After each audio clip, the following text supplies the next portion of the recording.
Amén, que el Señor les bendiga. Es un privilegio poder estar aquí una vez más para compartir la palabra del Señor y les invito a tener esta oración. Padre, gracias por tu amor, gracias por tus misericordias. Rogamos que seas en nuestras vidas, rogamos que nos hables a través de tu santa y bendita palabra, Señor. Te honramos, te bendecimos y te damos gracias, Dios, y te decimos amén y amén. Les invito a buscar en la primera epístola del apóstol Juan, primera de Juan, capítulo 3. Primera de Juan, capítulo 3, versículo 10. Puede buscar ahí la palabra del Señor y leemos juntos así esta palabra. Primera de Juan, capítulo 3, versículo 10. En esto se manifiestan los hijos de Dios y los hijos del diablo. Todo aquel que no hace justicia y que no ama a su hermano no es de Dios, porque este es el mensaje que habéis oído desde el principio, que nos amemos unos a otros, no como Caín, que era del maligno y mató a su hermano.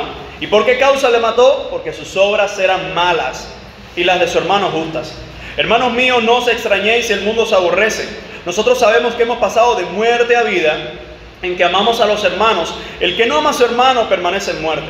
Todo aquel que aborrece a su hermano es homicida, y sabéis que ningún homicida tiene vida eterna permanente en él. En esto hemos conocido el amor, en que Él puso su vida por nosotros. También nosotros debemos poner nuestra vida por los hermanos. Pero el que tiene bienes de este mundo y ve a su hermano tener necesidad y cierra contra él su corazón, ¿cómo mora el amor de Dios en él? Hijitos míos, no amemos de palabra ni de lengua, sino de hecho y en verdad. Hasta aquí vamos a dejar la lectura. Y quiero hablar en esa mañana sobre una serie de predicaciones que comenzamos hoy. Y es acerca de cómo amar a la manera de Dios. Nosotros sabemos que la Biblia de Génesis y Apocalipsis nos está mostrando en cada uno de estos libros el propósito del amor de Dios, el deseo del amor de Dios y la intención de ese amor de Dios para con nosotros.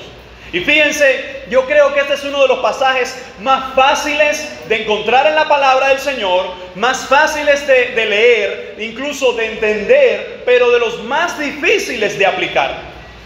Y hoy quiero hablar específicamente bajo el título Amando al hermano a la manera de Dios.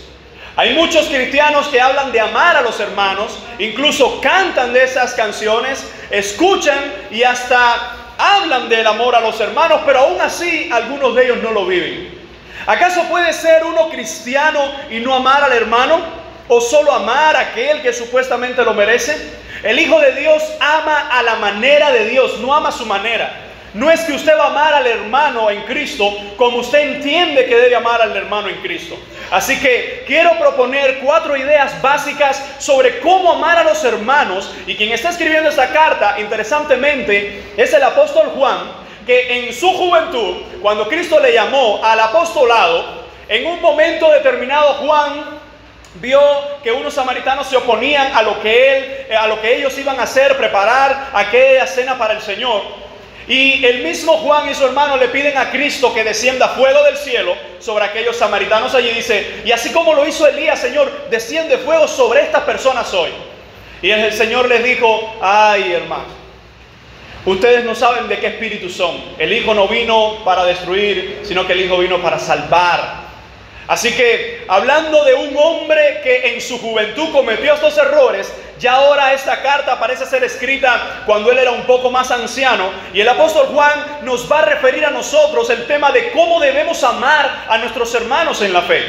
Lo primero que vemos en los versículos iniciales del verso 10 al 13 es el que no ama al hermano tajantemente, no es hijo de Dios. Mira lo que dice el versículo 10. En esto se manifiestan los hijos de Dios y los hijos del diablo. Lo primero que estamos viendo en esta frase es cómo en esta verdad del amor a los hermanos se hacen claro quiénes son hijos de Dios, pero también quiénes son hijos del diablo. Por si no lo sabías, el diablo también tiene hijos.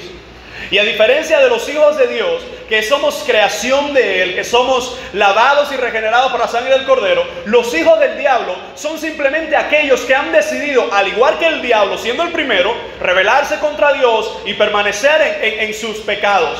Así que dice el texto que hay 2 grupos, no hay 3. No hay cuatro, solamente hay dos grupos: los que son hijos de Dios por una parte y los que son hijos del diablo por otra parte. Dice: todo aquel que no hace justicia y no ama al hermano no es de Dios. ¿Qué es hacer justicia? Tú y yo sabemos que este mundo tiene un sector de la población, ¿verdad?, que se detiene a la parte de las leyes. Y es interesante cómo los mismos que elaboran leyes, que hacen la ley, son los mismos que en ocasiones las infringen.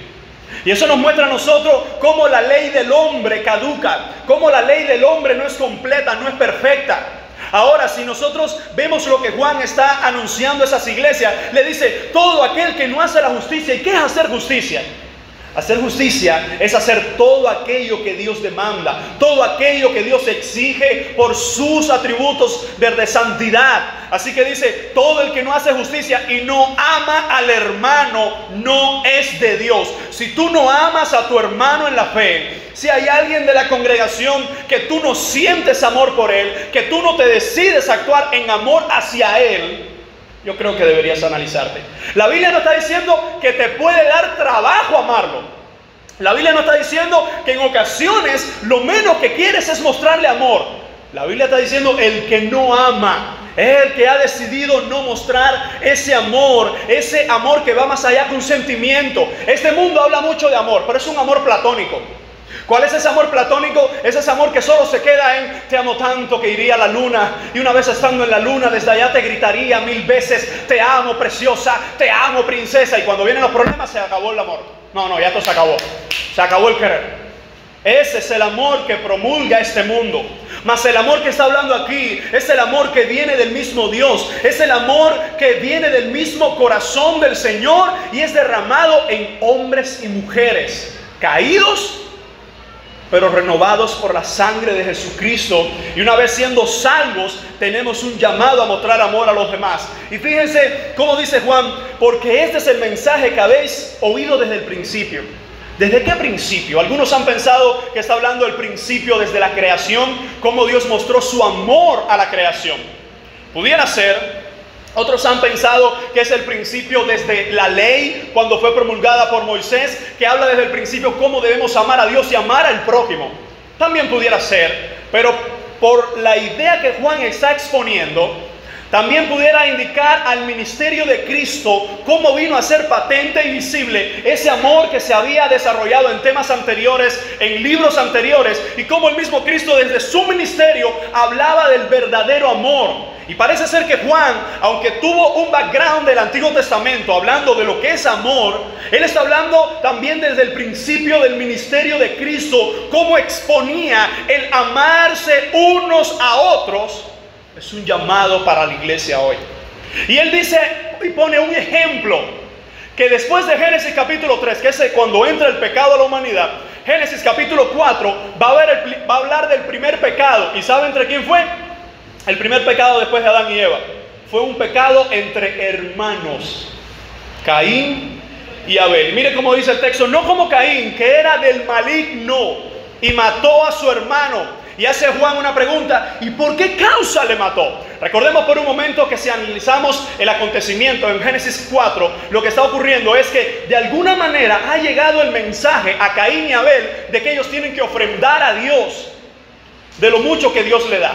¿Por qué decimos de alguna manera? Porque la ley no existe todavía. La ley de Moisés, eso va a ser cientos de años después.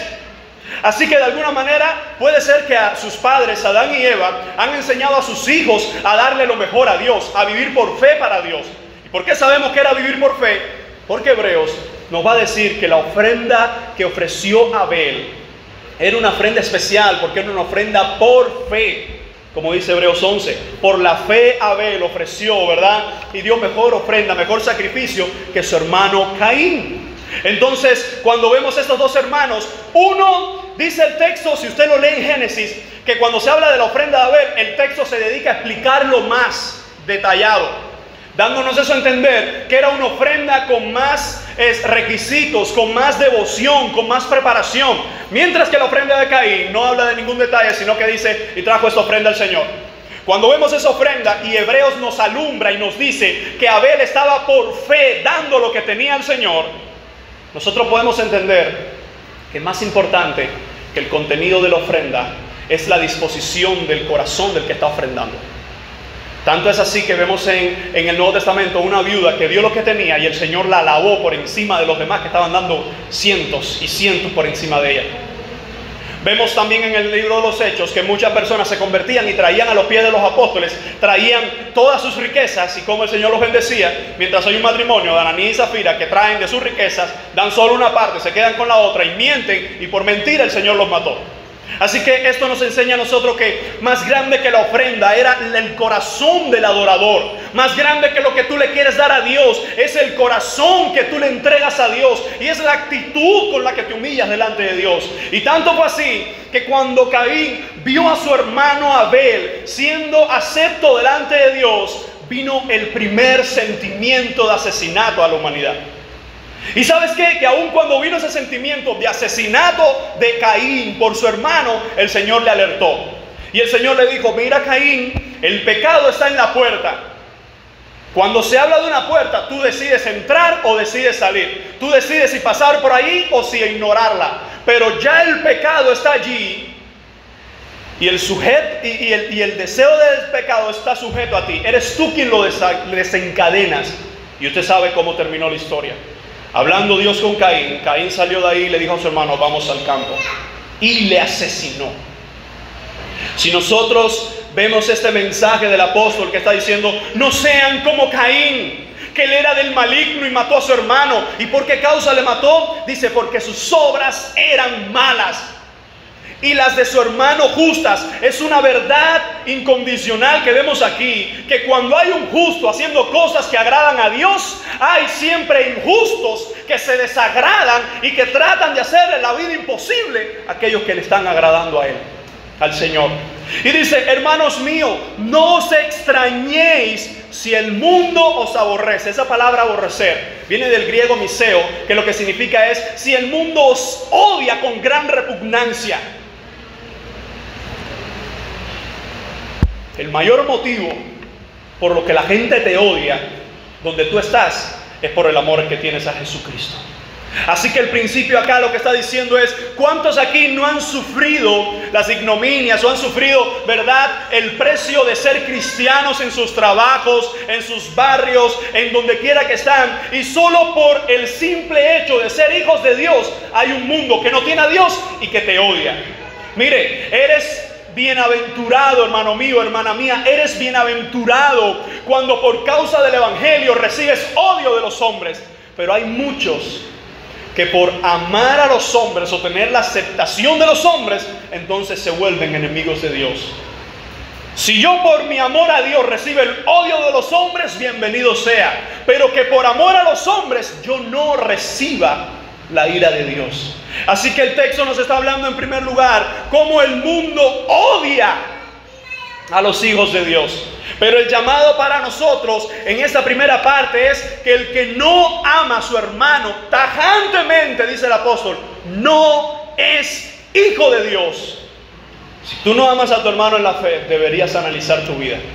Y lo vuelvo a repetir, no es que tengas problemas a la hora de amarlo y tengas que luchar contra eso. Estoy hablando que si tú decides no amarlo, es muy probable que tú no seas hijo de Dios todavía, por lo que dice el mismo apóstol Juan. En segundo lugar, podemos ver que en esta idea del que no ama al hermano no es hijo de Dios, es que la envidia y los celos son dos enemigos garrafales de muchas personas hoy en la iglesia.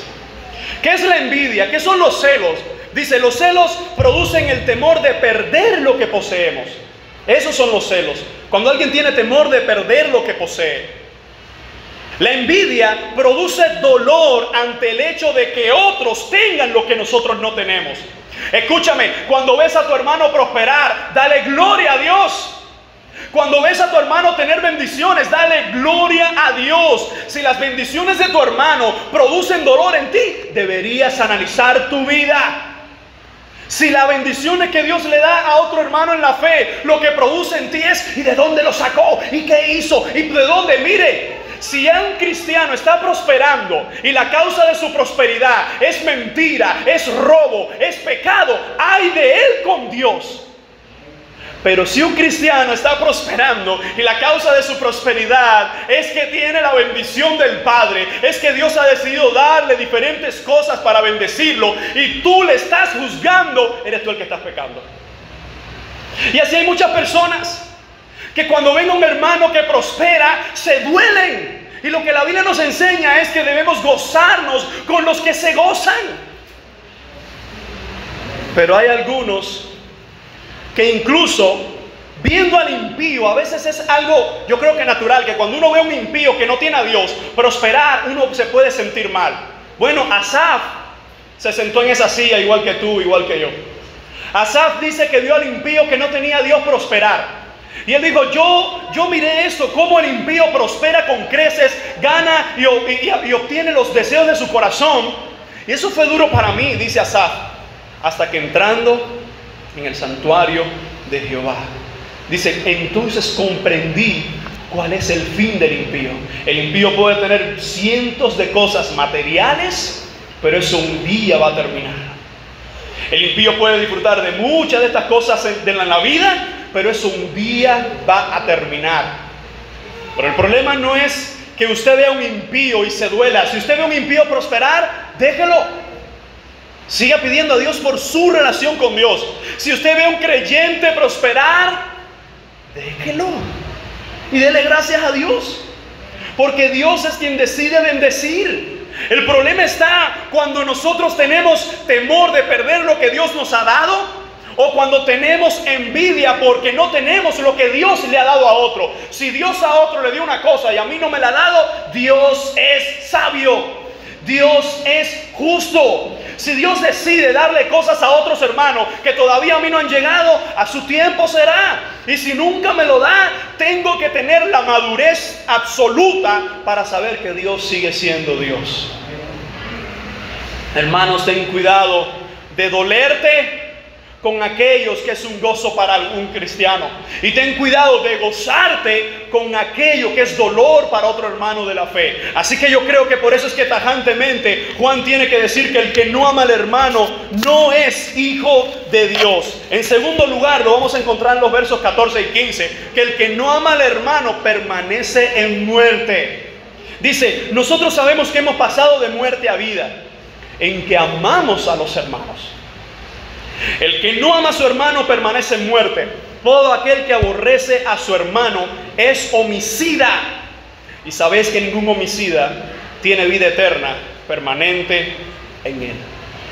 Hermanos, cuando Juan está declarando esta segunda verdad, lo que está diciendo es que una de las características que tiene un hijo de Dios es que ama a su hermano. ¿Sabe que hay un libro muy famoso que habla de los 3 tipos de amor? Te amo si. Yo te amo si tú me das esto, si tú me muestras amor, si tú haces esto. Dice ese autor cristiano que el otro tipo de amor es te amo por. Te amo por lo que haces, te amo por lo que eres, o te amo por lo que me das. Y él hablaba del último tipo de amor, y yo creo que ese es el más identificable con el amor del Señor. Es te amo y punto. Eso es un amor incondicional. Yo no te amo porque tú me vas a amar primero. Yo no te amo por lo que tú me vas a dar a mí. Yo te amo porque soy Dios.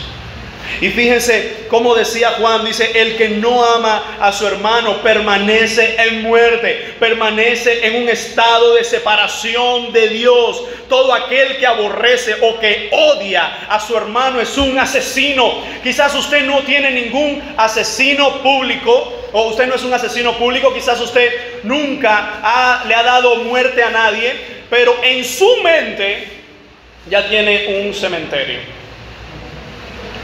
Hay algunos cristianos acá que quizás puedan pensar y decir, es cierto, pastor. Hay momentos en que yo, por alguna ira, por algún gesto, por alguna acción, he matado unos cuantos en mi mente. Después he tenido que pedirle perdón a Dios y posiblemente ese hermano nunca se haya enterado que yo lo asesiné, que yo hablé mal de él, o que yo pensé cosas en contra de él. Pero nosotros entendemos, hermanos, que cuando la palabra dice todo aquel que odia a su hermano es un asesino. Dice, y sabéis que ningún asesino tiene vida eterna permanente en él. La Biblia nos enseña, no es que yo estoy amando al hermano para yo ser hijo de Dios, sino que porque yo soy hijo de Dios, una de las características que demuestran al mundo que soy su hijo es que yo amo su iglesia. Una de las características que demuestran que yo tengo a Dios conmigo, que yo amo a Dios, es que yo amo a mi hermano. Ahora, cuando la Biblia nos está hablando del amor a los hermanos, dice Mateo 5, 21 y 22. Oísteis que fue dicho a los antiguos, no matarás, y cualquiera que matare será culpable de juicio. Pero yo os digo que cualquiera que se enoje contra su hermano será culpable de juicio, y cualquiera que diga necio a su hermano será culpable ante el concilio, y cualquiera que le diga fatuo quedará expuesto al infierno de fuego.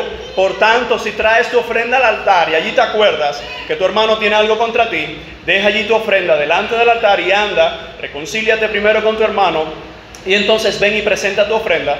Ponte de acuerdo con tu adversario pronto, entre tanto que estéis con él en el camino, no sea que el adversario te entregue al juez y el juez al alguacil y seas echado en la cárcel. De cierto te digo que no saldrás de allí hasta que pagues el último cuadrante. Una de las características de un cristiano genuino es que sabe perdonar.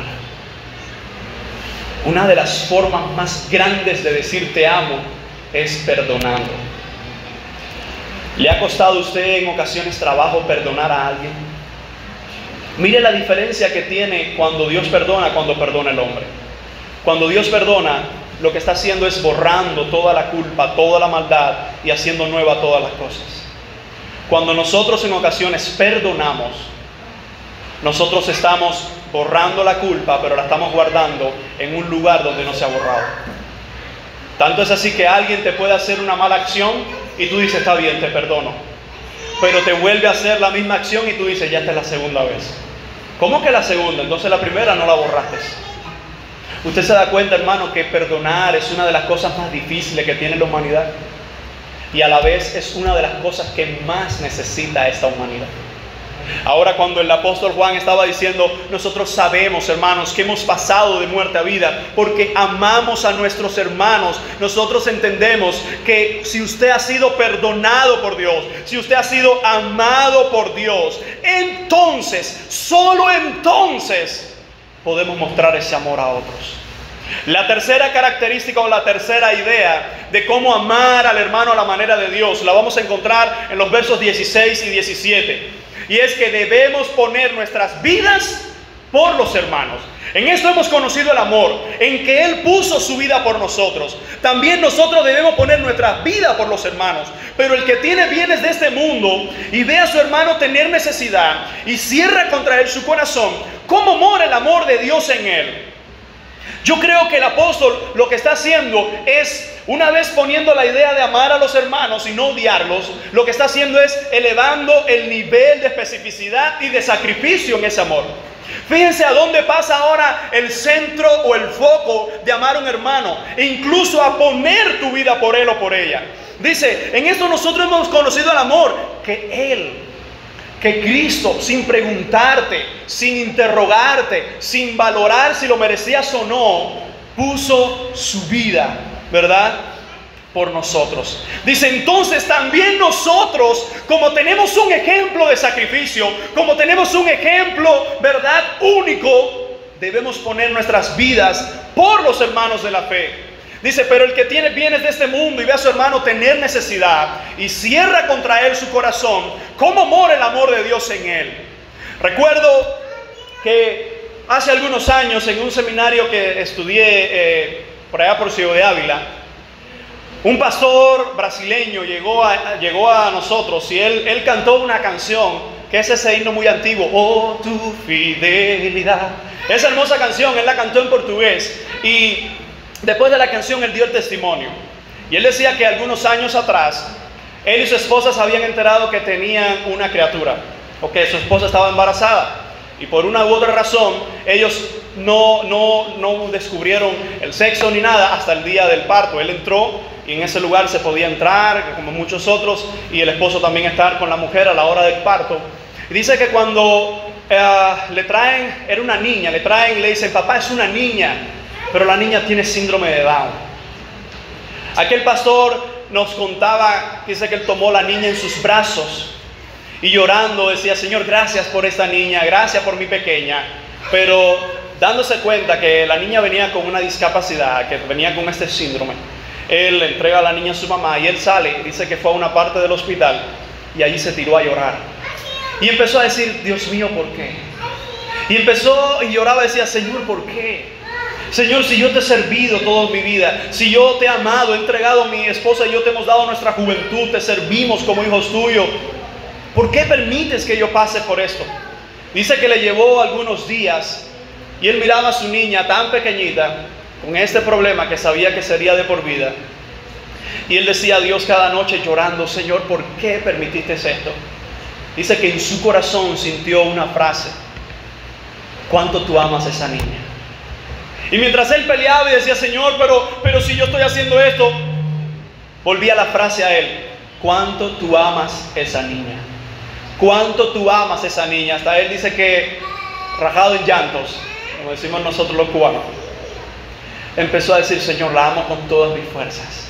Ella puede tener no ese síndrome, ella puede tener cualquier cosa, cualquier enfermedad, y la voy a amar con todas mis fuerzas.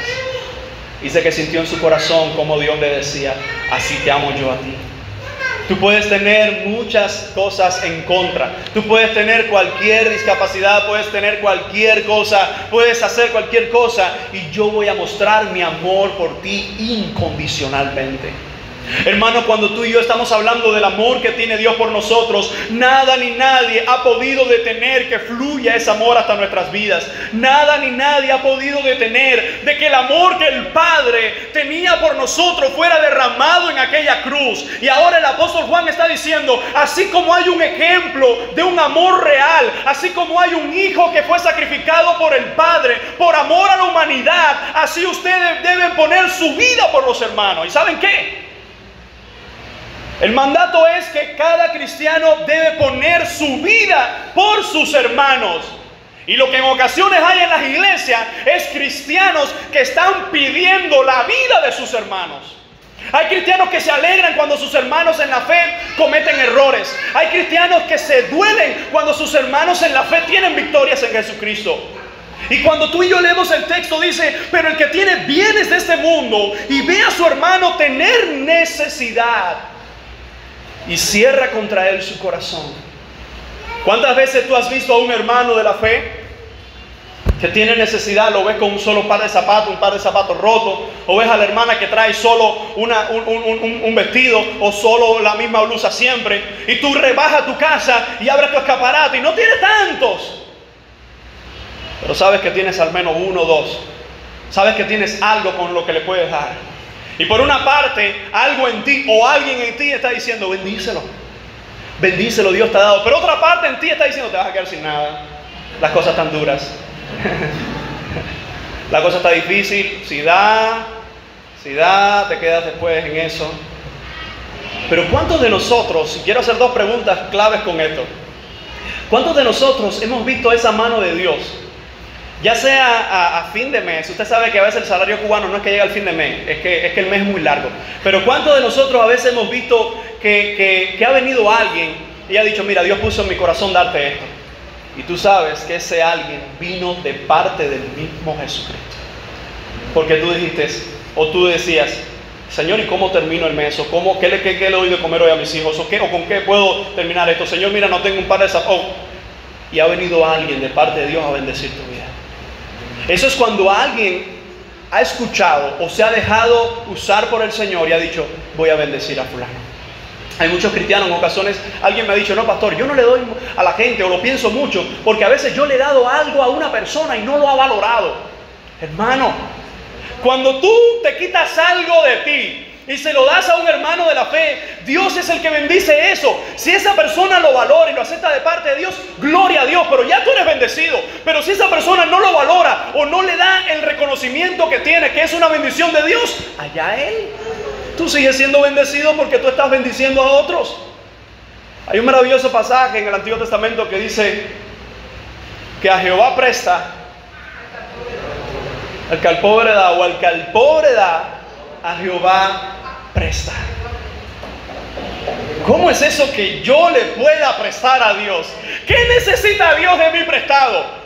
La idea es, hermano, que cuando tú y yo somos de bendición a otro necesitado, tú y yo simplemente estamos cumpliendo con aquel llamado que Dios nos ha dado. Él nos bendice para que seamos de bendición a otros. Él nos da para que nosotros podamos dar a otro. Él nos perdona para que nosotros podamos perdonar a otro. Y dice, ¿cómo puede morar en ti el amor de Dios si cierras tu corazón con aquel que está necesitado?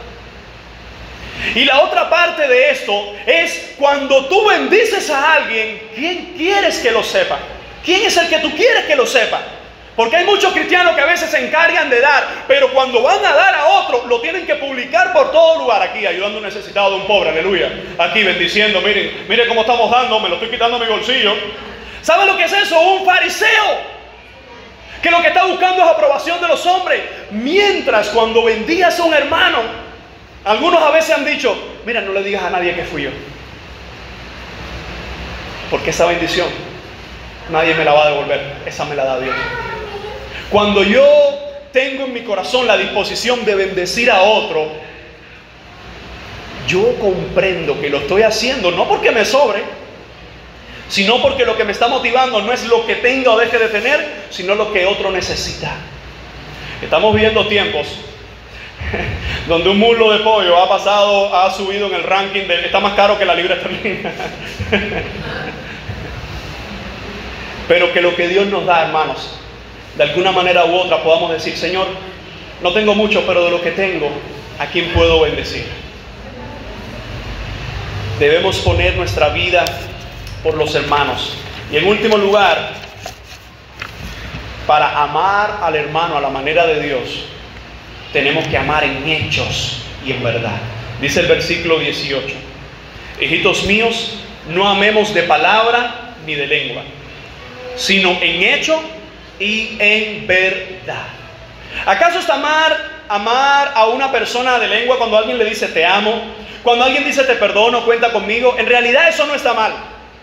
Pero aquí lo que el texto está enfatizando es el solo amar de palabras o de lengua, dejando los hechos y la verdad a un lado. De hecho, la hipocresía es un pecado muy común en las congregaciones, donde personas que dicen que te aman, después tú no puedes contar con ellos para nada. Personas que dicen te amo, hermano, aquí estoy, cuenta conmigo. Lo llama, hermano, puedes ir conmigo al hospital. No, hermano, esto es complicado, tú sabes que yo no tengo tiempo para eso. Hermano, nosotros debemos enfocar nuestras vidas no en nosotros, sino en el amor de Dios. Hay personas que solamente en las iglesias lo que quieren es que ellos sean el embudo. Usted sabe lo que hace el embudo, ¿verdad? Es ancho y abajo es bien finito. Y ellos ser la parte de abajo del embudo. Que todo sea para mí.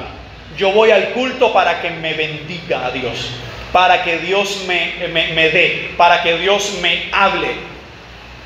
¿Y cuándo vamos a pensar en ser nosotros de bendición para los demás? Hay una idea que es diabólica, mundana y perversa. Y es que muchos piensan que la iglesia es el lugar de los espectadores. Es el lugar donde venimos a sentarnos por 2 horas y escuchar una predicación y un testimonio y una alabanza. La iglesia no es el lugar de los espectadores. La iglesia es el lugar donde los hijos de Dios venimos a ofrendar de lo que Él nos ha dado, a adorar de tanto que Él nos ha bendecido, a obedecerle y a mostrar el amor a los demás. De hecho, cuando la Biblia nos habla de que Dios nos da dones espirituales, el propósito de esos dones espirituales es edificar a los demás, es bendecir a los demás. Por eso nosotros tenemos un ejemplo que es el ejemplo ideal, y se encuentra en Filipenses capítulo 2. Dice de esta manera: por tanto, si hay alguna consolación en Cristo, si algún consuelo de amor, si alguna comunión del Espíritu, si algún afecto entrañable, si alguna misericordia, completad mi gozo, sintiendo lo mismo, teniendo el mismo amor, unánimes, sintiendo una misma cosa. Nada hagáis por contienda o por vanagloria, antes bien con humildad, estimando cada uno a los demás como superiores a él mismo, no mirando cada uno por lo suyo propio, sino cada cual también por el de los otros. Haya pues en vosotros este sentir que hubo en Cristo Jesús, el cual no estimó el ser igual a Dios como cosa que aferrarse, sino que se despojó a sí mismo, tomando forma de siervo y hecho semejante a los hombres, dice la palabra, y estando en la condición de hombre, se humilló a sí mismo, haciéndose obediente hasta la muerte y muerte de cruz. Hermanos, es tiempo de amar con acciones. Es tiempo de mostrar nuestro amor a los hermanos. No solo de hablar de nuestro amor a los hermanos. Y eso es lo que nos está diciendo, que es tiempo de sacrificar nuestro yo para que pueda mostrar el amor de Él. Si lo único que te interesa en tu vida eres tú, pues algo está mal en tu vida hoy. Si ves a tu hermano tener una necesidad y no hay nada que pase por tu corazón, no hay ninguna idea de ayudar en tu mente, deberías analizar tu vida con Dios, porque estás siendo egoísta. Amar en hechos y en verdad es no solo decir te amo, es mostrarle a la persona que le amas. Es cuando alguien tiene una crisis o una necesidad, decir estoy aquí para orar por ti. ¿Sabe lo que es la palabra empatía? La palabra empatía viene del griego, que está conformado por dos palabras. Una es en, que es en lugar de, y la otra es pateo, que es sufrir. El diccionario en español, o algunos diccionarios lo han definido como, o popularmente se ha dicho, es ponerte en los zapatos de otros. A veces hay cristianos que tienen una crisis o una necesidad y usted va y le dice, no, eso no es así, vamos, levántese que no pasó nada. ¿Qué es eso? Un cristiano no puede estar triste, un corazón cristiano no puede estar así. Y tú a veces pasas por la mitad o menos de lo que esa persona está pasando y se te va el mundo, se te acaba el mundo. Empatía es que cuando otro cristiano está sufriendo o está teniendo una crisis o un problema, tú eres capaz de ponerse en sus zapatos. Y si es una persona que tiene un problema con los hijos y tú tienes hijos, ¿cómo te sentirías tú si tú pasas por esa misma situación? Pero si no tienes hijos o no tienes esa experiencia, no has pasado por eso que está pasando ese hermano, lo menos que puedes hacer es decir, hermano, estoy aquí para orar por ti. ¿Cuándo fue la última vez que dijiste, Señor, ayúdame a bendecir a alguien? Ayúdame a llamar a alguien, a decirle a alguien una palabra tuya. Tú y yo sabemos que en esos momentos de mayor crisis, esa palabra de un hermano, de una hermana, a veces hasta por el teléfono, oye, estoy orando por ti. Esa palabra llegó al corazón y te dijo, Dios, tú estás conmigo. Pero a veces tenemos esa malísima tradición de ser nosotros el centro del universo. Que los demás me tomen en cuenta. Que los demás me muestren su amor. Y tú y yo, ¿cuándo vamos a mostrar ese amor a los hermanos a la manera de Dios? ¿Cómo amar al hermano a la manera de Dios? La primera idea que debemos recordar es que el que no ama al hermano no es hijo de Dios. La segunda idea es que el que ama o el que no ama al hermano permanece en muerte. La tercera idea es que debemos poner nuestra vida por los hermanos y tenemos el ejemplo que es Jesucristo. Y la última idea que hemos desarrollado es que tenemos que amar en hechos y en verdad. La hipocresía es un instrumento del diablo que aquellos con espíritus religiosos dentro de las congregaciones la usan por excelencia. Pero los hijos de Dios tenemos un llamado a amarnos y a mostrar ese amor del Padre incondicionalmente.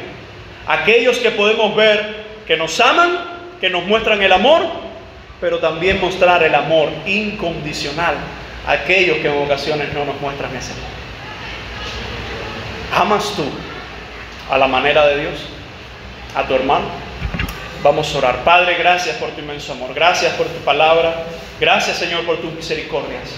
Ayúdanos, oh Dios, a vivir esta palabra que puede ser dura, pero es tu palabra, que puede ser difícil para algunos, pero es tu palabra. Ayúdanos a ser agentes de bendición y de mostrar el amor a los demás, Señor, a nuestros hermanos en la fe.